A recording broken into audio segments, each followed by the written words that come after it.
Հայաստանի արտաքին պարտքը Փաշինյանի կառավարման ընթացքում կրկնապատկվել է, երբ հարցնում են ինչ ես արել այդ 8 միլիարդ դոլարն, ասում է զենք եմ գնել։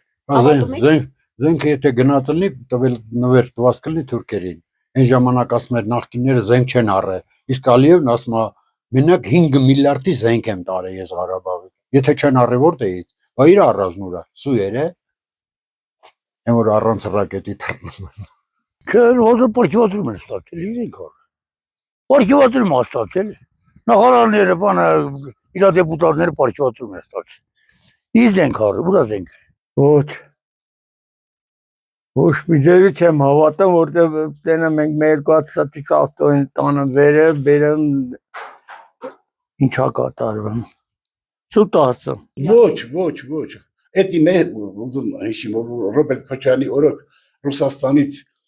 այնքան զենքեր մտնում եւ հիշում եմ որ Ալիևը մեծ Ալիևը բողոքում էր թե Հայաստանը ինչ-որ անի տակառը զենքի տակառը այլպես մի բան եւ շատ ապահով ինքս գնենք անվտանգ էր ով էր մտածում նման բանի հանդիպել չէ Ինչի դե որ զենք հարատել էր մենք պարտվենք Ոչ Ինչի Եթե այդքան զենք դժվար թե մենք ունենք